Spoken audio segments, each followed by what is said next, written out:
Vocês estão vendo a minha tela compartilhada aí ou não? Meu retorno aqui eu não estou vendo. Tá compartilhando pra mim aqui não. Não, né? Sei lá, peraí. Gravando isso. Ué, peraí só um instante.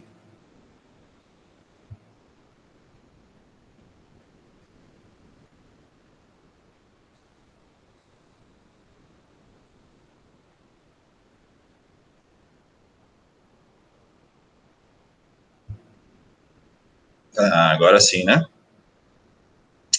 Beleza. Não sei o que aconteceu da outra vez, mas vamos lá. Bom, pessoal, qual que é o grande desfecho aí do nosso curso, né? Então, a gente vai falar de 3 fenômenos muito importantes que acontecem dentro de um material, né? São fenômenos que ocorrem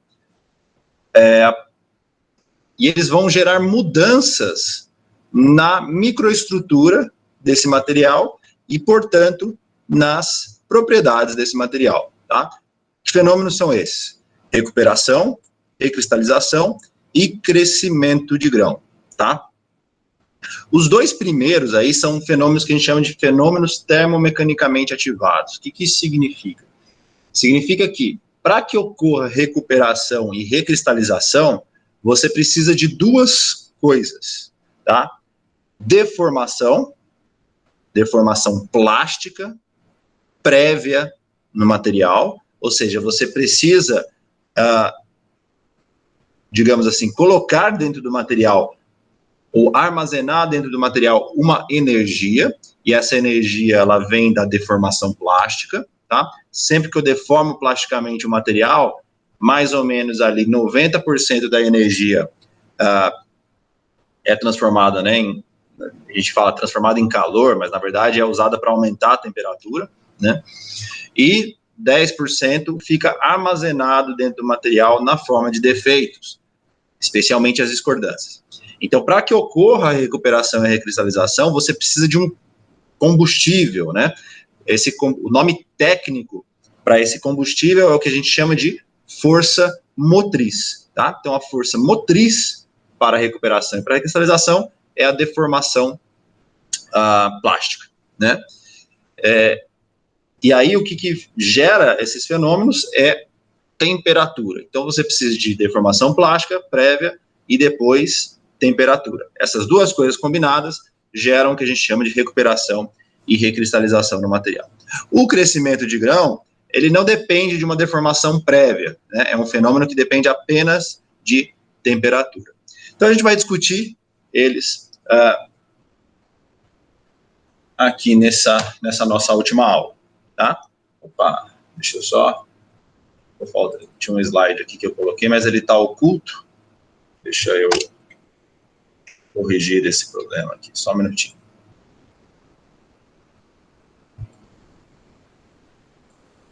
Só um minutinho, pessoal, desculpa a falha técnica aí.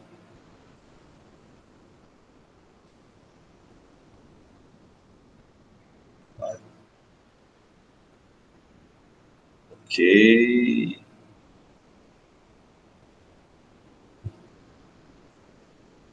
Instantinho. Tá. Beleza.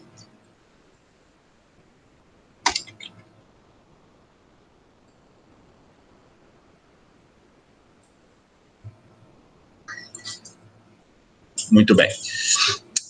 Então, como eu falei para vocês, a gente precisa, para que ocorram esses fenômenos, basicamente os 2 primeiros, né, de deformação prévia no material, tá? Então, vamos supor a seguinte situação. Imagina que eu tenho uma barra de alumínio, tá? Ou uma placa de alumínio, como essa que vocês estão vendo aqui, né? E essa placa de alumínio, ela tem uma determinada espessura, né? Uma determinada espessura. Ela é policristalina, ou seja, ela é composta por vários grãos, né? E você pega essa barra e passa ela entre 2 cilindros, né? Ou entre 2 rolos, tá? É um processo conhecido como laminação, tá? Quando você faz isso, né? evidentemente, depois que a barra passa, ou a placa passa por esses cilindros de laminação, né, evidentemente que a abertura desses dois cilindros, necessariamente, né, deve ser menor do que a espessura da placa, né, vai provocar uma deformação plástica nessa placa, e ela vai sair, evidentemente, com uma espessura menor do que ela entrou, tá? Então, esse tipo de processo, quando ele ocorre em baixas temperaturas, é o que a gente chama de trabalho a frio, tá? Trabalho a frio. Bom, a gente viu, né, na aula passada ou na retrasada, não me lembro exatamente qual delas, que a deformação plástica, né, o trabalho a frio, na verdade, né, é das maneiras que eu tenho de aumentar a resistência do material, não é verdade? Então, quando eu deformo plasticamente o material, em baixas temperaturas, o material sofre um processo chamado de encruamento. O que é o encruamento? É o aumento da resistência do material devido a uma deformação plástica, tá? Então, eu chamo isso de trabalho a frio, né? Muito bem. A gente pode considerar trabalho a frio, tá, toda a deformação plástica que ocorre abaixo de 40% da temperatura de fusão daquele metal. Lembrando que temperatura de fusão, nesse caso, está em Kelvin. Tá? Então, quando eu deformo plasticamente o material em uma temperatura abaixo da temperatura de 40% da temperatura de fusão do material, eu tenho o que a gente chama de trabalho a frio. Acima de 40% da temperatura de fusão é o que a gente chama de trabalho a quente, tá? Bom, por que isso é importante, né? Justamente porque eu quero que se eu estiver fazendo um trabalho a quente, né, eu já vou estar deformando plasticamente o meu material e já ativando, né, esses mecanismos termomecânicos. Eu não quero isso, tá? Então, imagina que eu faça um trabalho a frio no material, o que vai acontecer com a microestrutura desse material? Quem lembra aí que a gente comentou na aula passada, né? O que acontece quando eu pego um material metálico e deformo ele plasticamente, e, sob o ponto de vista microestrutural? O que vai acontecer com ele? Coloquem aí no chat ou abram o microfone, por favor.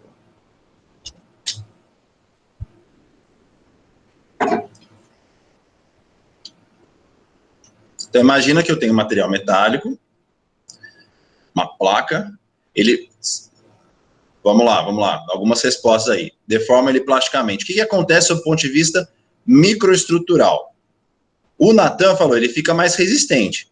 É verdade. Mas a minha pergunta é, sob o ponto de vista microestrutural, ou seja, da organização dos átomos ali dentro, o que acontece, o que se altera? Aí tanto o Gabriel como o Ivan está dizendo, diminui o tamanho de grão. Será que isso é verdade? Por que vocês acham que diminui o tamanho de grão, Gabriel e Ivan?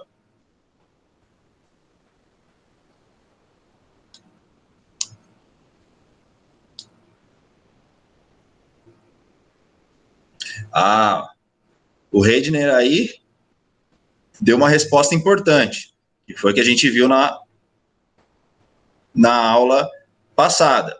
Há uma multiplicação de discordâncias.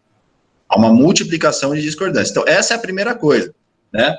Se eu pegar a densidade de discordâncias nessa situação 1 aqui, né? Densidade de discordâncias na situação 1. E a densidade de discordância na situação 2 vai ser muito maior na situação 2, tá? Lembrando que densidade de discordâncias, né, centímetros por centímetros cúbicos, né?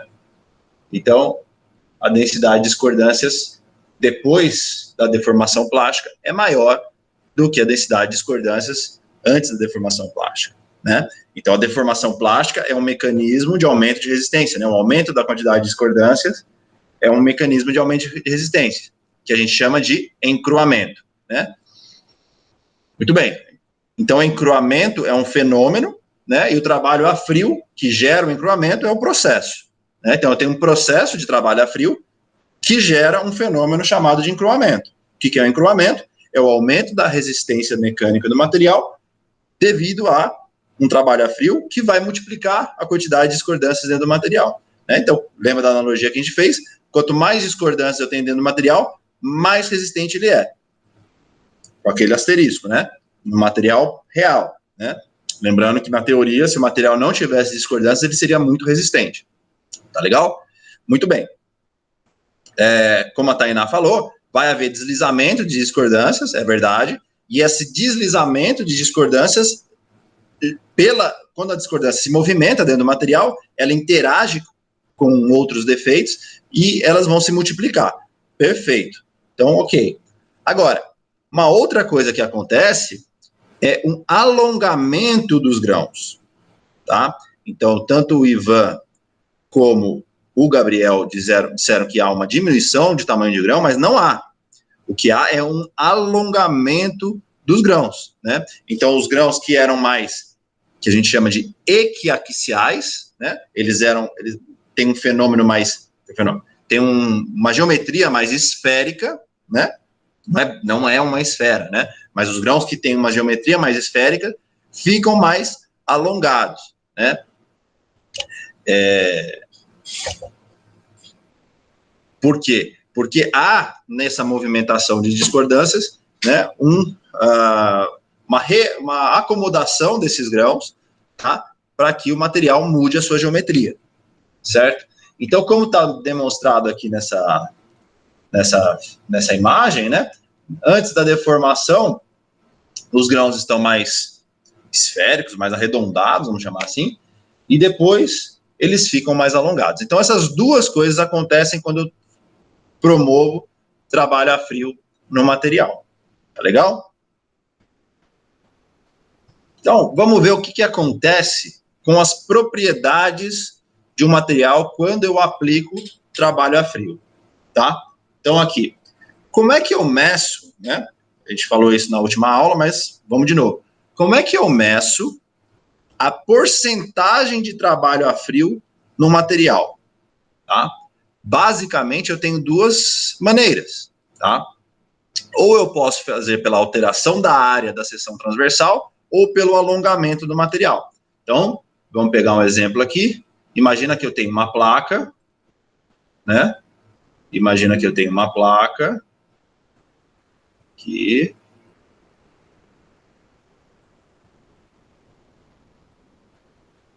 Ficou horrível, deixa eu desenhar esse finalzinho de novo.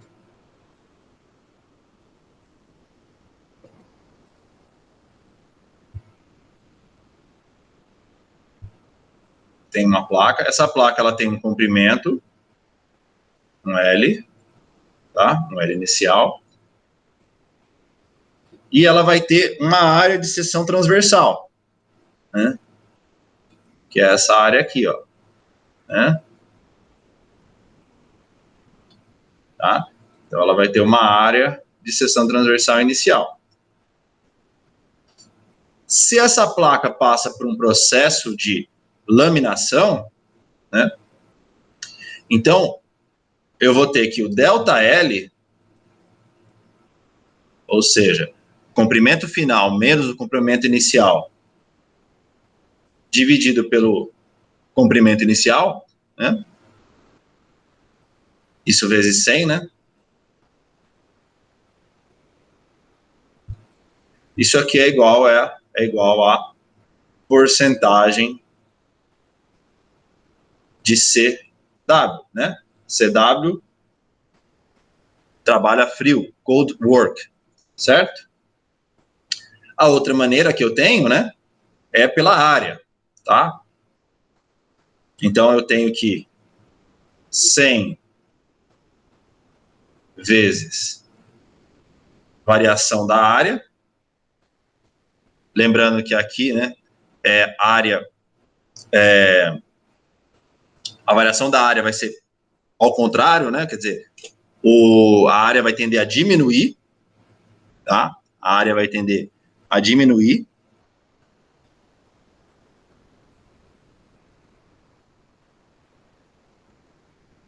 Tá?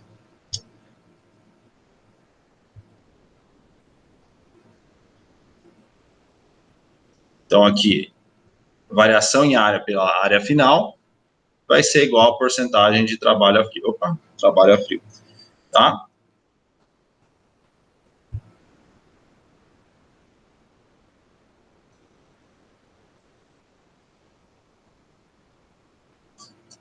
Muito bem. Muito bem. Então, esse gráfico aqui está mostrando para a gente o quê? Tá? Está mostrando a variação de algumas propriedades de acordo com o trabalho a frio. Tá? Então, desde zero de trabalho a frio, ou seja, o material que a gente chama de um material recosido, tá? Um material livre de deformações, tá? Com a quantidade de discordâncias que a gente chama de quantidade de discordâncias de equilíbrio, tá? Quantidade de discordância de equilíbrio. Para o quê? Para uma liga, né, de cobre-zinco, né, que é o famoso latão, tá? Então, como é que se alteram essas propriedades? Então, aqui a gente tem um limite de resistência, tá? Aqui a unidade, né, libras por polegada quadrada, o que importa é a gente saber, né, mais qualitativamente do que quantitativamente, né? Então, veja, o limite de resistência do material, ele vai sair de mais ou menos aqui 50, tá? 50 mil libras por polegada quadrada, né? Que isso aqui é KSI.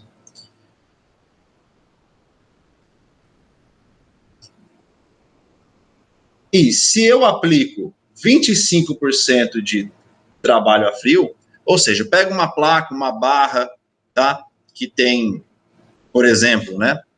100 milímetros e transformo ela numa barra ou numa placa que tenha 125 milímetros, tá? Então, 25% de trabalho a frio. Olha o que acontece, né? O limite de resistência vai sair de por volta de 50 mil libras por polegada quadrada e vai chegar em mais ou menos ali 80 mil, tá? Então, eu tenho um aumento significativo da resistência mecânica. Se eu fizer 50% de trabalho a frio, olha a resistência mecânica dobrando, né? Vai para 100 mil. Tá? Se eu fizer 75% de trabalho a frio, né, que é meio que o limite aqui, ele vai para 120 mil. Tá? Então, há um aumento da resistência mecânica com o trabalho a frio. Isso não é novidade para a gente, né? A gente já viu nas aulas passadas. Né? Quando eu deformo plasticamente o material, eu encruo o material, eu aumento a densidade de discordâncias, portanto, eu aumento a resistência mecânica. Né? Agora, vamos olhar algumas outras coisas, né? Esse gráfico aqui está mostrando o alongamento, né? Ou seja, qual que é o máximo que eu consigo alongar o material até a ruptura, né? Então, é o alongamento máximo, tá? Então, ΔL sobre L inicial, né? Se eu pego um material e aplico, né, uma tensão nesse material, tá? Nesse cobre aqui, e aplico essa tensão até que ele se rompa, né? Então, é o que a gente chama de alongamento máximo. Tá? Nesse caso, para esse latão aqui, se ele estiver livre de deformações prévias, ele consegue se deformar aqui mais ou menos 50%. Né? Veja, se a gente aplicar uma deformação prévia nele de 25%, né, ele vai cair de 50% para 20% de alongamento, tá? 50% vai sair então, de 50 para mais ou menos 10. Ou seja, o alongamento máximo do meu material está diminuindo com um trabalho a frio prévio. Isso significa que o meu material está ficando mais frágil, né? Ele está suportando menos deformação, conforme eu aplico o trabalho a frio prévio, tá? Então, isso é o mais importante, né? Depois, a gente tem aqui condutividade elétrica, que tende a cair também com o trabalho a frio, né? Então, mas todos os defeitos que eu coloco dentro do material, né, eles tendem a diminuir a condutividade elétrica, né? Então, se eu coloco elemento de solução sólida dentro do material, diminui a condutividade elétrica. Se eu diminuo o tamanho de grão, diminui a condutividade elétrica. Se eu encruo o material, eu diminuo a condutividade elétrica. Então, a condutividade elétrica é uma propriedade bastante interessante para a gente medir de maneira indireta as propriedades mecânicas de um material, tá? Inclusive, isso é até utilizado na indústria aeronáutica, por exemplo, né? Então, por exemplo, para medir se a liga de alumínio, né? Se uma liga de alumínio está envelhecendo ou super envelhecendo, né? Que é um fenômeno que a gente estuda na nossa próxima disciplina, a gente utiliza o que a gente chama de corrente parasita, né? É uma medida de condutividade elétrica que ajuda a gente a monitorar isso, né? É um ensaio não destrutivo, então a gente consegue fazer um ensaio no material sem destruí-lo, e isso é muito importante, né, na indústria aeronáutica, para que você consiga detectar possíveis falhas que possam acontecer nesse material. É por isso também que, por exemplo, né, quando você vai comprar material elétrico, né, para construir uma casa, por exemplo, é muito importante você usar material de qualidade, né? Porque fio de cobre, por exemplo, que você usa para condutividade elétrica, o grau de pureza do cobre vai influenciar muito na condutividade elétrica.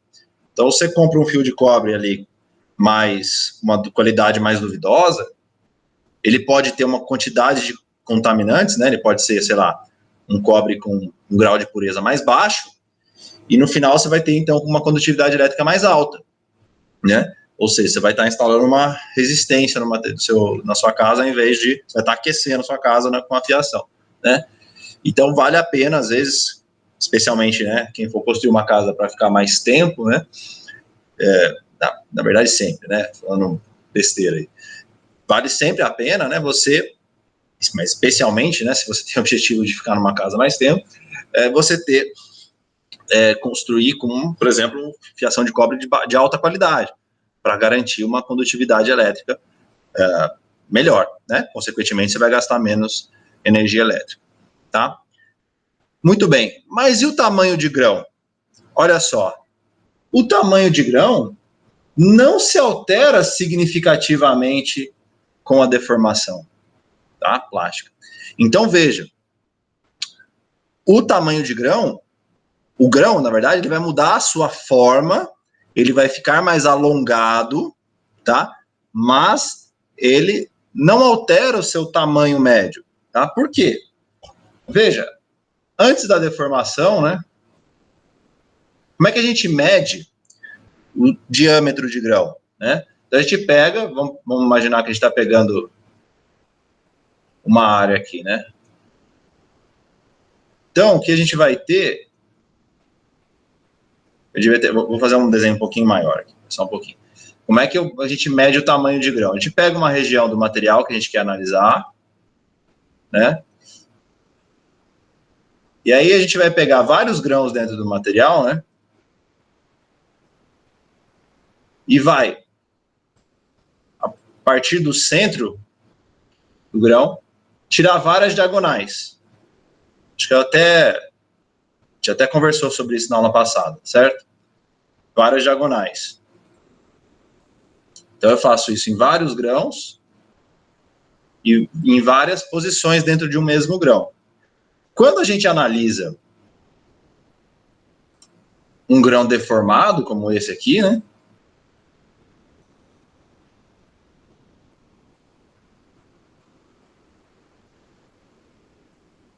Vamos dizer que o grão esteja assim. Tudo bem. É verdade, você tem a diminuição de uma das dimensões do grão, mas a outra aumenta, né? Então, quando você tira a média do diâmetro de grão, ele não se altera tanto quando o material se deforma plasticamente. Tá legal? Muito bem. Agora, imagina que a gente pega esse pedaço de latão aqui, né? E a gente corta, depois de deformado, né? Várias amostras. Então, eu peguei esse latão aqui e tirei várias amostras, né? E aí eu peguei essas amostras e levei elas para um forno, né? Coloquei elas dentro de um forno, tá? Gostaram do meu desenho do forno aqui? Ficou bonitinho. Beleza. Só que cada amostra eu coloco dentro do forno, tá? Estou pegando só aqui, pego essas amostras dessa liga laminada, né, deformada 75%. Ou seja, é a liga nessa condição aqui, ó. Uma altíssima deformação plástica, tá? Pego, então, essa liga, coloco dentro de um forno, aliás, em diferentes temperaturas, né? O que vai acontecer com essas propriedades? Então, olha só que interessante, né? Para o caso dessa liga aqui, desse material, olha só o que vai acontecer. Se eu colocar, né, aqui até 200 graus Celsius, ou se eu coloco até 200 graus Celsius, veja que não tem muita alteração, né? O tamanho do grão, então, aqui, veja só, né? Peguei uma amostra, coloquei aqui em 100 graus Celsius, né? E estou comparando com a amostra que não foi colocada no forno, ou seja, com a amostra zero, né? Então, veja só que interessante. Quando a gente olha aqui o tamanho do grão, ele não se altera.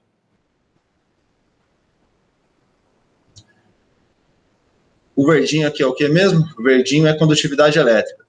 Quando eu comparo a condutividade elétrica de uma amostra laminada com um desses pedacinhos aqui que eu coloquei no forno a 100 graus Celsius. Tá?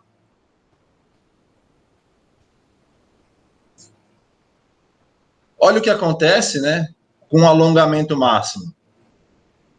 Não se altera. Condutividade elétrica não se altera. Limite de resistência não se altera. Então, até 100 graus Celsius, nada acontece. Certo? Opa, não é isso que eu queria fazer. Muito bem. Agora, voltando aqui, eu peguei um outro pedacinho de uma outra amostra, também deformada 75% de trabalho a frio, e coloquei nesse forno, só que agora eu coloquei a 200 graus Celsius. Tá? Aliás, minto, aqui um pouquinho mais. Então, 220, tá?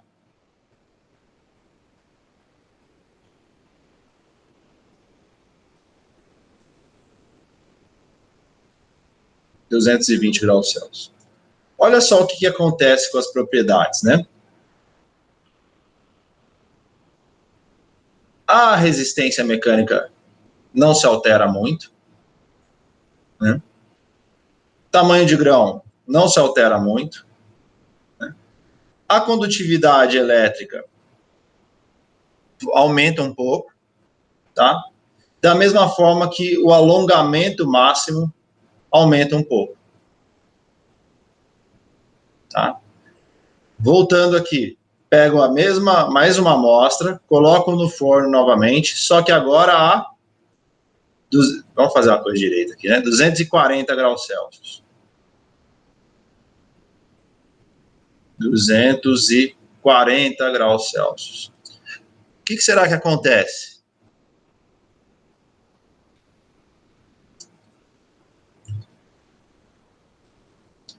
Olha só, né? Você vai ter a resistência mecânica começando a cair, né? Você vai ter o alongamento aumentando significativamente, né? A condutividade elétrica aumentando, tá? E aqui eu estou no limite, né? Para o grão não se alterar também, tá? Por isso que eu coloquei essas duas faixas aqui. Provavelmente esses pontos foram obtidos em trabalhos diferentes, porque veja que as temperaturas não são exatamente iguais, né? Aqui a gente tem uma temperatura um pouco abaixo aqui dessa faixa, aqui, e as outras um pouco em cima, né, dessas faixas. Então, mas só para vocês terem uma ideia. Então, 240, eu não tenho alteração do tamanho de grão, né? Tem uma pequena alteração da condutividade elétrica, uma boa alteração do alongamento máximo, né? E uma boa alteração do limite de resistência. O que está acontecendo aqui, né, próximo desse limite de 240 graus Celsius? O que está acontecendo é um fenômeno chamado de recuperação, tá? As propriedades do material estão começando a se recuperar, tá? Agora, olha o que acontece em temperaturas já acima, né, de 240, 250 graus Celsius, até mais ou menos, então aqui eu estou falando de 240, né, mais ou menos, até mais ou menos 400, 410 graus Celsius, né? Olha o que está acontecendo. Tá? Então, estou fazendo a mesma coisa, estou pegando amostras e estou colocando em temperaturas intermediárias ali, né? Olha a resistência mecânica como ela começa a cair abruptamente, tá? Então, nessa faixa, tá? Nessa faixa aqui abaixo de 240 graus Celsius, a resistência mecânica cai um pouco, tá? Acima de 240 graus Celsius, ela cai muito, né? Então, antes de 240 graus Celsius, ela vai cair de 120 para uns 110, né? Enquanto que depois de 240 até 410, ela vai sair desses mesmos 110 e vai chegar ali em 60 mil libras por polegada quadrada. Tá? Olha o que acontece, né, com o tamanho do grão. Até 240 graus Celsius, ele não se altera. Entre 240 graus Celsius e 410, ele cai rapidamente de tamanho. Tá? Não é à toa que essa faixa de temperatura é o que a gente chama de recristalização, ou RX. Tá? O que está acontecendo, o que acontece na recristalização é a criação de novos grãos dentro do material. Tá? Na recristalização, né, não há muita variação da resistência elétrica, e o alongamento máximo também, ele é bastante significativo, né, o aumento dele, né. Então, na recuperação, eu tenho um aumento, né, do alongamento máximo ali, de mais ou menos, né, quase zero, ali, né, 2, 3%, isso vai ali para acima de 30%, né, e na recristalização isso vai de 30% até 50%, tá?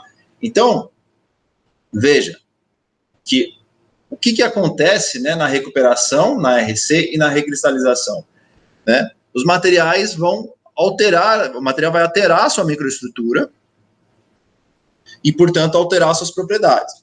onde na recuperação é uma recuperação, né? O fenômeno da recuperação provoca uma recuperação menor em termos de microestrutura e propriedades no material, e a recristalização provoca uma mudança bastante significativa na microestrutura e nas propriedades do material, tá certo?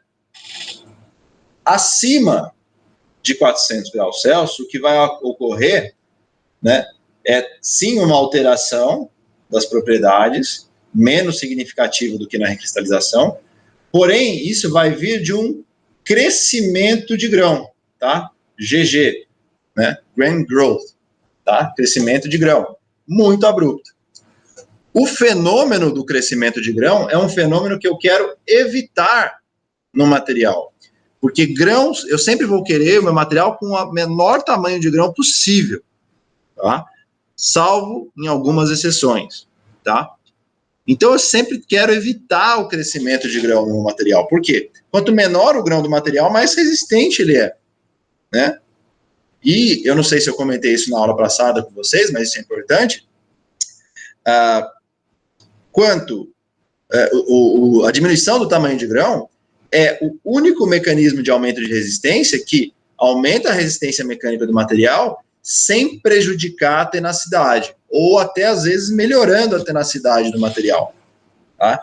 Então, eu sempre vou querer material com grãos menores possíveis, exceto, né, algumas exceções, como o caso, por exemplo, de material que vai trabalhar em alta temperatura, mas não é o nosso caso aqui, tá? Então, o crescimento de grão é um fenômeno a ser evitado no material.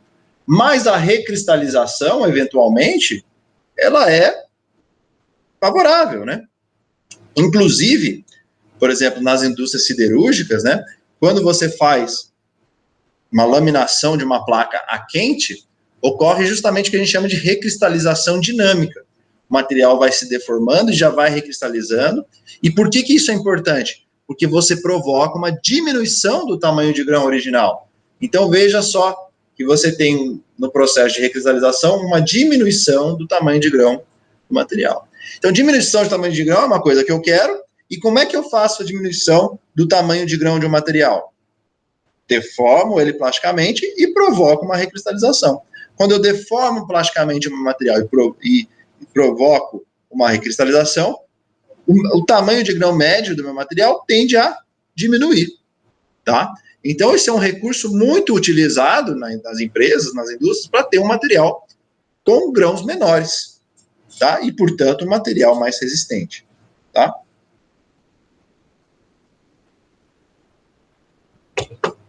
Tudo bem até aqui, pessoal?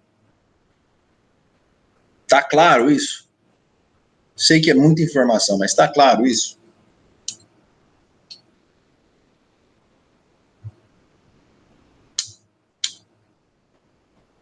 Ninguém tem nenhuma dúvida? Posso ter uma prova surpresa agora? Vocês estão me escutando?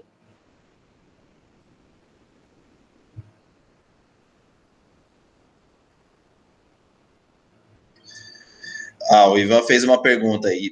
Para isso é necessário resfriar o material abruptamente ou podemos deixar resfriar naturalmente? Olha só que interessante. Olha só que interessante. Esses fenômenos de transformações do material, né? Geralmente, eles são fenômenos de transformação de fases, Ivan. Eles são fenômenos que são chamados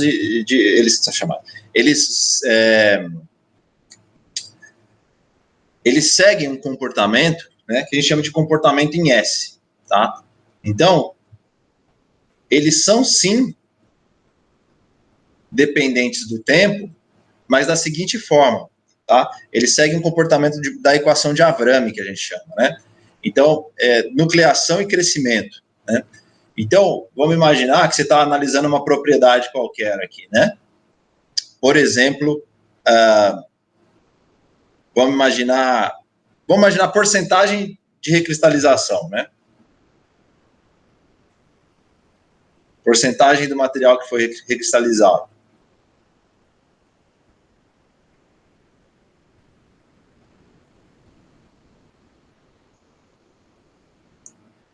geralmente você tem, por tempo, né?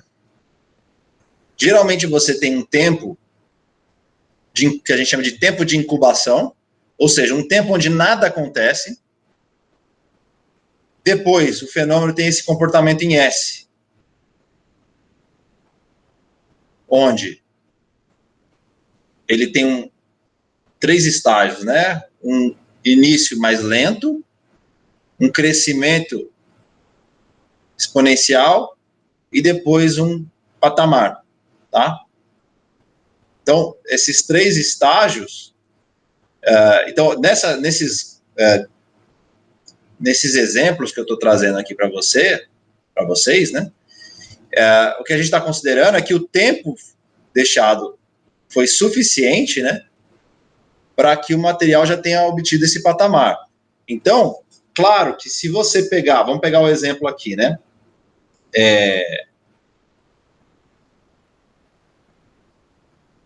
Vamos pegar esse exemplo aqui do material que foi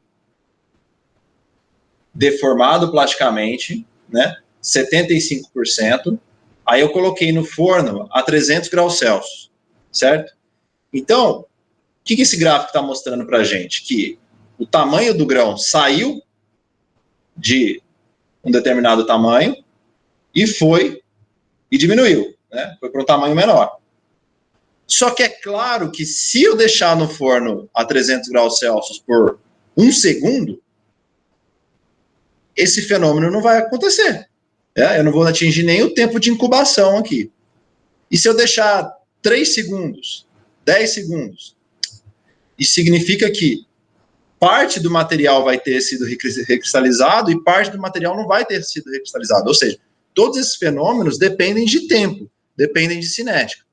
Então, nesse gráfico aqui, a gente está, claro, né, supondo, né, que o tempo do fenômeno foi garantido, ou seja, tempo de que o fenômeno tenha ocorrido, né, e tenha atingido esse patamar aqui, tá, tenha sido respeitado.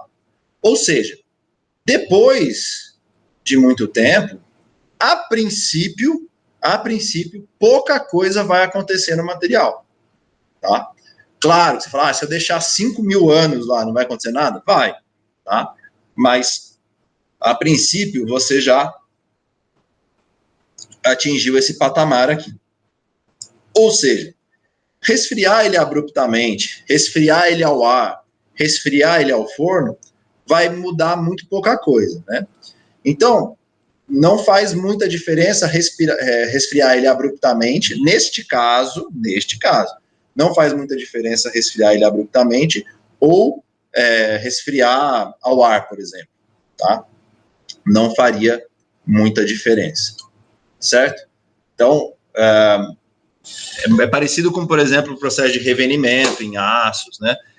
São revenimento em aço, recristalização, precipitação de fase, são todos fenômenos que ocorrem segundo essa curva em S. Legal?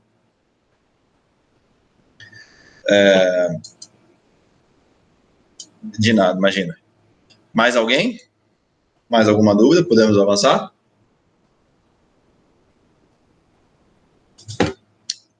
Muito bem. O que acontece nesses fenômenos, então? Né? O que está acontecendo ali? Bom, na recuperação, acontece basicamente o quê? Reação entre defeitos pontiformes, ou seja, quando você deforma o material, você coloca lá vacâncias autointersticiais, você gera vários defeitos no material e eles vão reagir se eliminando. Essa reação entre defeitos pontiformes, ou seja, vacâncias e lacunas, com autointersticiais, por exemplo, ou com as discordâncias, eventualmente, ele tem muito pouco efeito sob o ponto de vista de alteração de propriedade. Tá? Muito pouco efeito. Segundo fenômeno que ocorre na recuperação, aniquilação de discordâncias com sinais opostos. Né? Aqui, encolhimento de anéis de discordâncias é um fenômeno um pouquinho mais complicado que, se a gente tivesse tempo, a gente falaria, mas Não é o caso. Então, aniquilação de discordâncias com sinais opostos. A gente vai ver como é que isso ocorre. Tá? Rearranjo de discordâncias em subgrãos. Ou seja, elas vão formar células dentro de um grão. Né? Então, a gente chama isso de subgrão. Elas se organizam dentro de um grão. Né? E na recristalização? Tá? Então, no caso da recuperação, né, vamos imaginar a seguinte situação. Deixa eu apagar aqui. Vamos imaginar aqui o material, a densidade de discordâncias original do material, tá? A densidade de discordância do material deformado, tá? Então, φ0, φ1. Tá? Então, na recuperação, como é que está a situação? A densidade de discordâncias na recuperação, ela é menor. Então, na recuperação, ela é menor do que o material encruado, ou seja, ela é menor do que nessa situação, mas ela é ainda muito maior do que na situação inicial, tá? Então, há uma aniquilação de algumas discordâncias, tá? Mas o material ainda vai ter uma quantidade significativa de discordâncias superior ao material original, tá? E na recristalização, a gente vai ter formação de novos grãos, né? Ou seja, formação de novos contornos de alto ângulo, ou seja, formação de novos grãos, e absorção de defeitos pontiformes e discordâncias pelo contorno de grão, tá? Ou seja, depois da recristalização, vamos chamar, opa, que feio que ficou isso. Vamos chamar de situação 3, nesse caso. A densidade de discordâncias volta a ser próxima à densidade de discordâncias original. Tá? Então, o material ele é resetado, vamos dizer assim, tá? Em termos de discordância. Tá? E no crescimento de grão, como o próprio nome já diz, há um crescimento do grão, ou seja, uma redução da área. Quando um grão cresce, a área de contornos diminui, né? Então, uma redução da área de contornos de grão. Tá legal? Bom, vamos olhar com calma para esses efeitos aqui. Então, esquece essa história de EDE, né? Então, imagina um material que foi dobrado. Imagina que eu pego um clipe de papel, né? E dobro ele. É uma barra de alumínio, enfim, dobro. Quando eu faço isso, né? Aqui uma representação esquemática, né? Eu encho o meu material de discordâncias. Certo? O material encrua. No processo de recuperação, o que vai acontecer é a aniquilação de discordâncias, né, com sinais opostos. Então, se eu tenho uma discordância, né, que está num cristal, aqui nessa posição, e eu tenho uma discordância que está aqui para baixo, né, elas vão se atrair e se aniquilar, tá? Então, eu tenho essa aniquilação de discordância. Eu diminuo a densidade de discordância pela aniquilação, que é o que está representado aqui, tá? E há também um fenômeno, né, de um rearranjo das discordâncias, tá? Então, além de aniquilar as discordâncias elas podem se alinhar dessa forma aqui, formando células dentro do grão do material, tá? Então, o que está representado nessa outra figurinha aqui, as discordâncias, olha, elas podem formar células dentro do material. Então, aqui eu tenho a representação dos grãos do material. Veja aqui os grãos.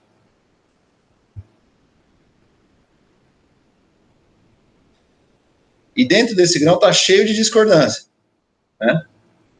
Quando eu tenho processo de recuperação, essas discordâncias elas podem formar esses subgrãos dentro do material. Elas podem se organizar, né? O que vai ser energeticamente favorável. Legal? Essa organização é feita por esse processo de como se fosse um empilhamento assim, das discordâncias. Legal?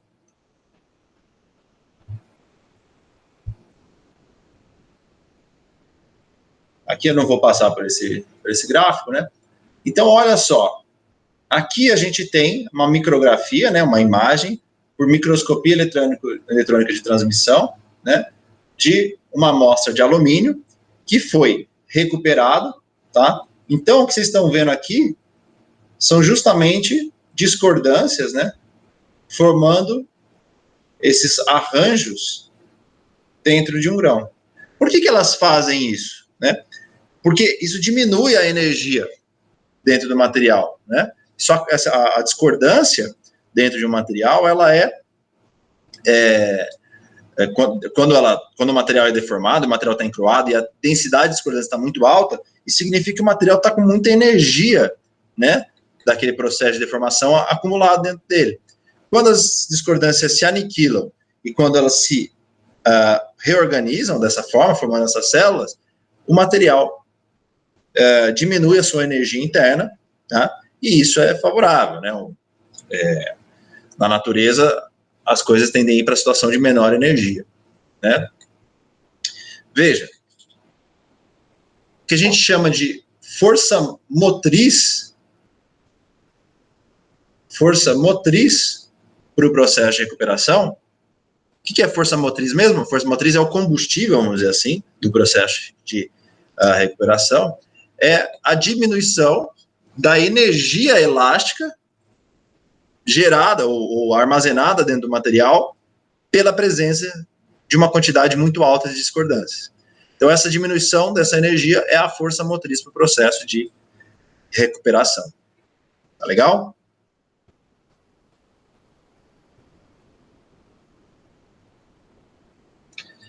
E a recristalização? Tá? A recristalização, que a gente está chamando de RX, tem a mesma força motriz. Tá? Ou seja, quando eu tenho material deformado plasticamente, coloco ele no forno, ele tem uma recuperação. Essa recuperação, como eu falei, ela não é capaz de reduzir a densidade de discordâncias para os níveis originais. Então, ela diminui um pouco a energia, mas ela não tem a capacidade de diminuir e levar esse material para a situação original. Então, continua tendo uma energia armazenada dentro do material. Tá? Então, com essa energia que sobrou ali, vamos dizer assim, o material vai sofrer um processo de recristalização. Tá? Então, a força motriz para o processo de recuperação e para o processo de recristalização é a mesma. O combustível é o mesmo, tá? Que é a energia elástica armazenada dentro do material na forma de discordância. Tá? Então, veja, quando tem um material que já foi recuperado, então, continuando nesse mesmo desenho esquemático aqui, então o material já foi recuperado, as discordâncias já formaram as células aqui dentro, né, os subgrãos, tá?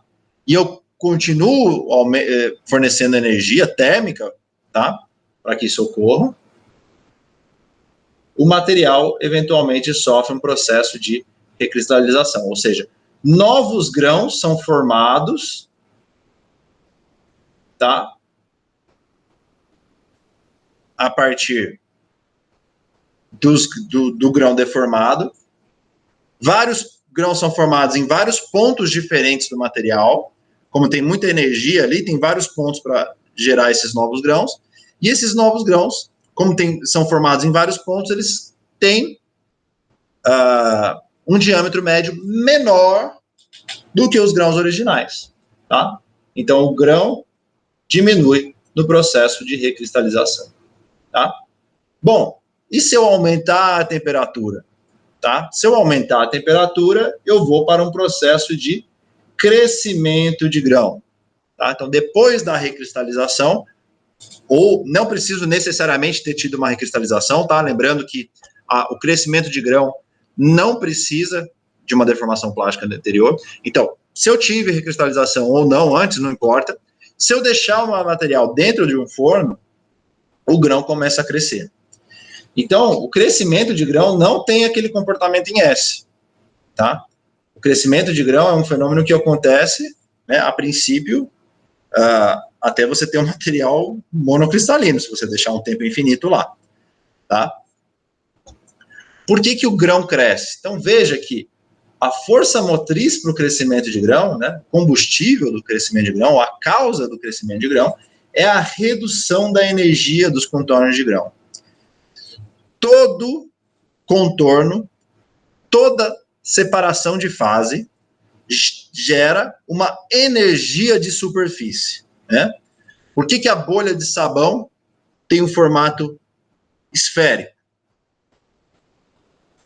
Porque o formato esférico é aquele que promove a menor superfície dentro de um mesmo volume, né? A partir de um mesmo volume.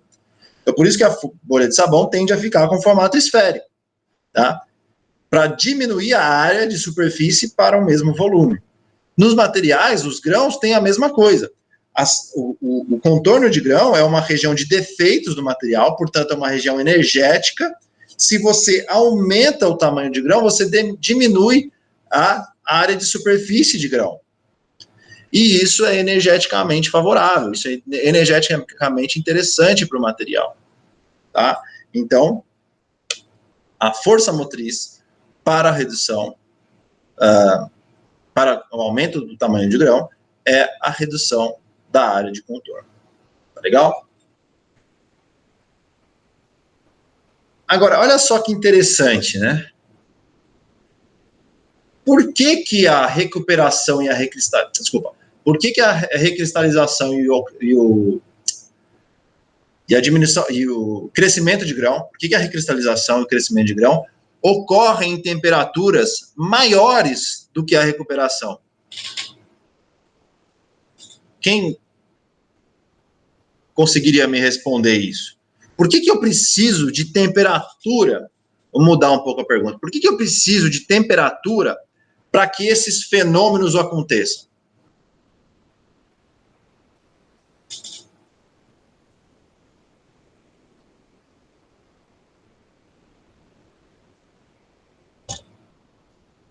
Bem, por que eu preciso de temperatura para que esses fenômenos aconteçam?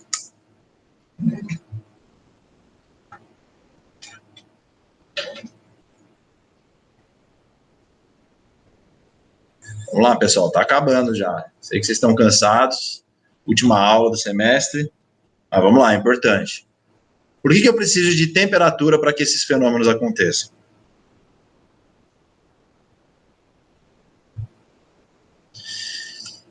O Felipe falou, porque eu...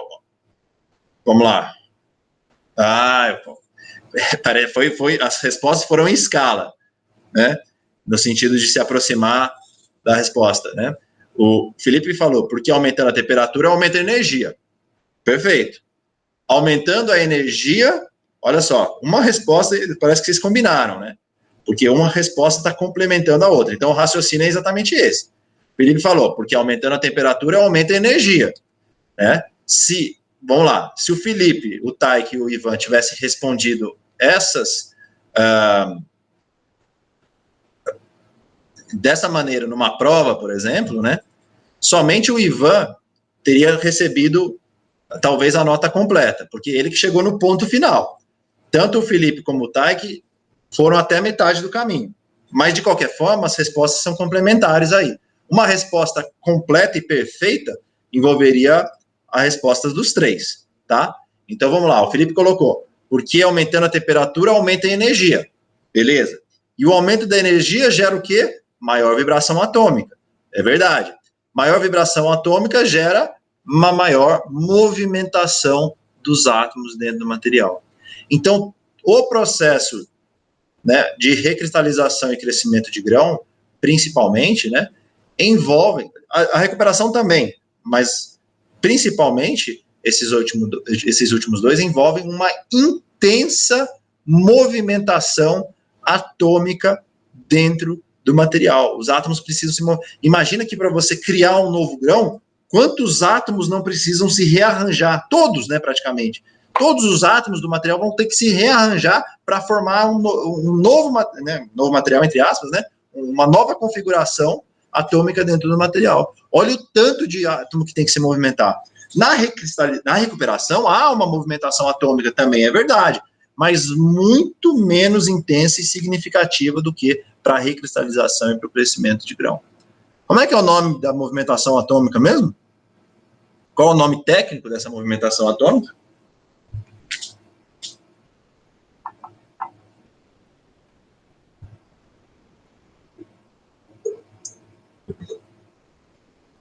Qual que é o nome técnico, hein?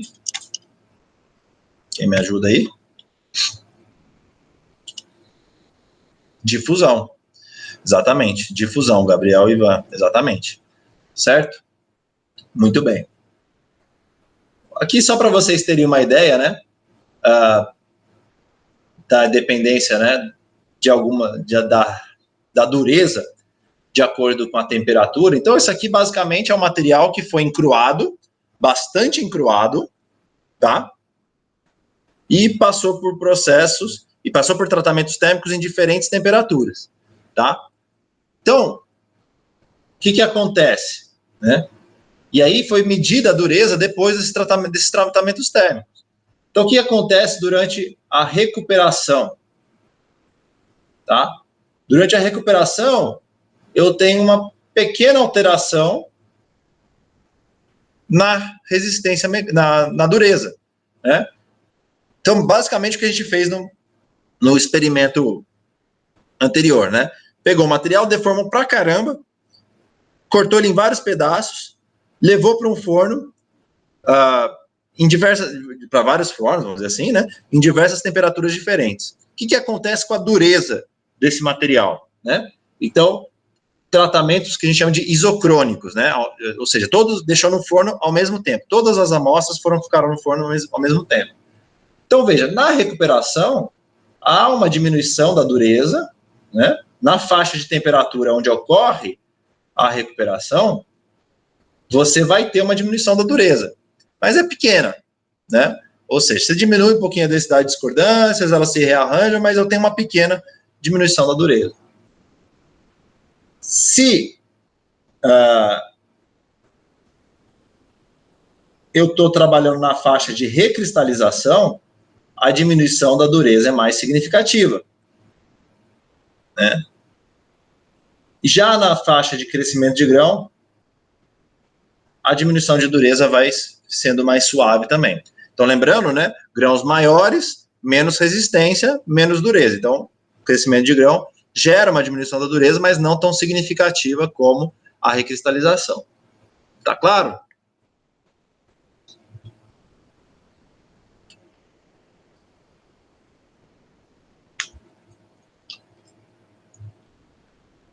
Eu não vou gastar muita energia. Bom, acho que vale a pena falar aqui, né? Aqui a gente tem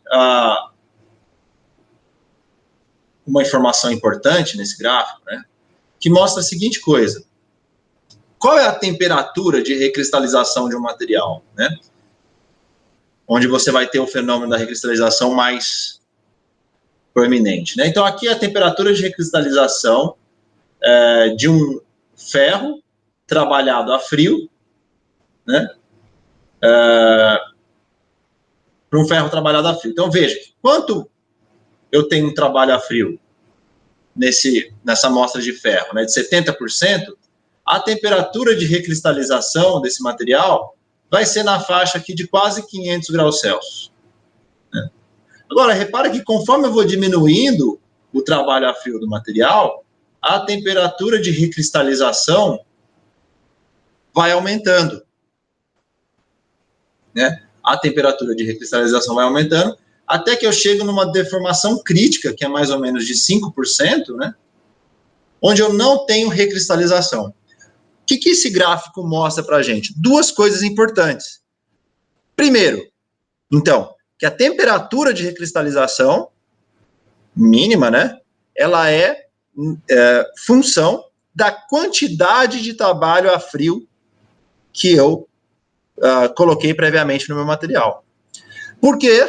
Porque o trabalho a frio é o combustível da recristalização. Se você não tiver esse combustível, ou quanto menos combustível você tiver, mais temperatura, né, mais energia você vai precisar para fazer com que esse fenômeno ocorra. Tá certo? Até que chega nesse trabalho crítico, onde eu não tenho combustível suficiente para motivar um processo de recristalização a ocorrer. Tá legal? Então, esse gráfico é importante porque eu preciso, sim, de um trabalho a frio prévio mínimo, tá?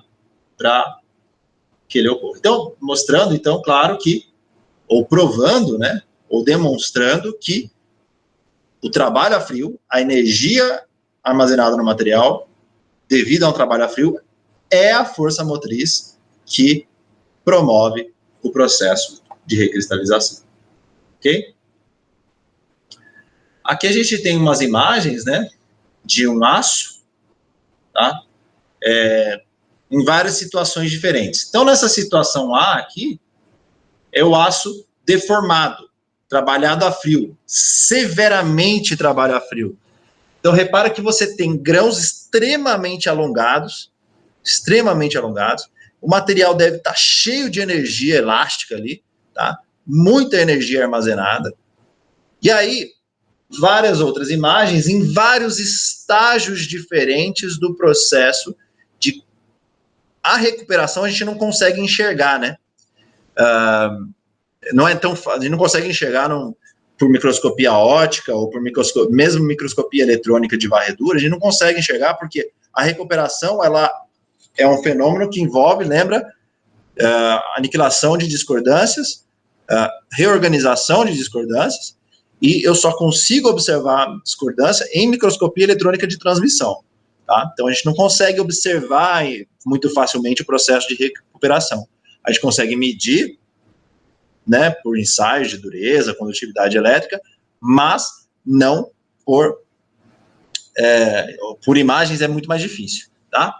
Então, o que a gente está observando aqui é justamente o processo de recristalização e crescimento de grão. Então, veja aqui como é que se dá a sequência, né? Então, nessa imagem B não dá para ver muita coisa, a não ser um novo grão nucleando nessa região aqui, tá? Na imagem C, eu já tenho vários pontos de nucleação de novos grãos, né? Veja aqui, vários pontos, né? Dá para ver, evidentemente. Na figura D, já praticamente boa parte do material foi recristalizado, exceção de algumas regiões aqui, né? Provavelmente regiões com menos energia. E na figura E, eu já tenho uma completa recristalização do material. Tá? Enquanto que na F, eu já tenho o fenômeno de crescimento de grão ocorrendo. Tá legal? Então, bem didática essa imagem aqui, mostrando os fenômenos ocorrendo no material. Vamos ver se a gente tem outras imagens. Aqui está até um pouco mais bonita, né, essa imagem. É uma imagem também de um aço inoxidável, que também foi encruado, 80% de deformação a frio, né? E aqui, esse material foi deixado no forno a 800 graus Celsius por 15 minutos. Então, veja que algumas regiões desse material já apresentam, né? Já apresenta uma recristalização e outras ainda não, tá? Esse mesmo material deixado num forno a 900 graus Celsius por 15 minutos, no mesmo tempo, mas uma temperatura mais alta, já é capaz de promover uma completa recristalização do material. Legal?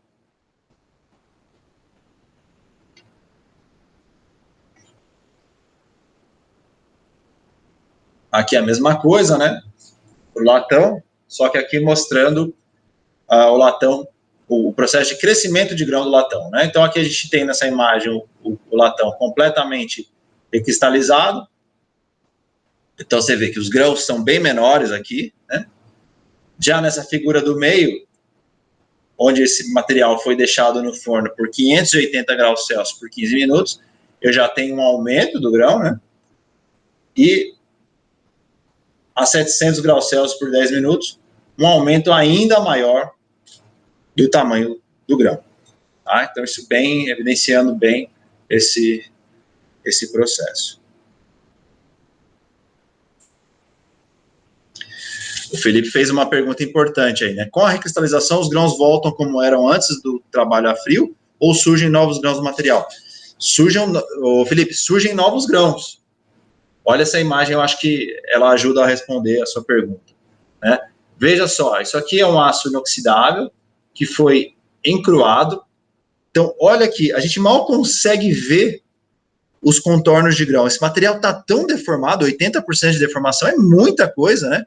Que é? Imagina que você está pegando, né, esse material e você está deformando ele para chegar quase que no dobro do tamanho original que ele tinha. Você está laminando quase que o dobro. Então, veja, a gente mal consegue enxergar os contornos de tão alongados que são esses grãos aqui. E aí esse material, quando ele passa por processo de recristalização, veja, surgem novos grãos. São novos grãos que surgem, eles vão varrendo os grãos antigos e diminuindo muito a densidade de discordância.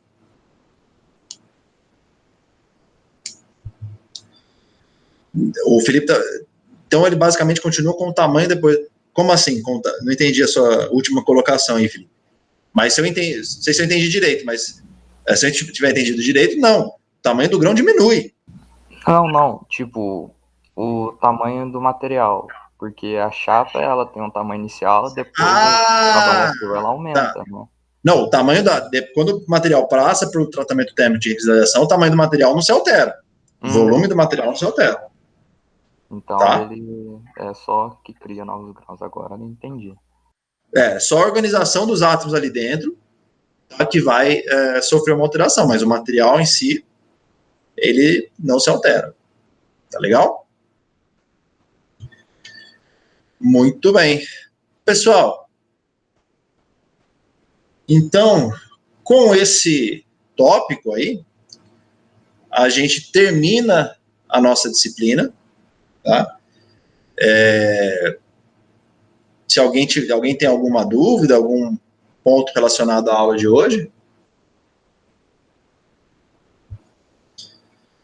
Bom, pessoal, se não tem, então vamos só para os recadinhos.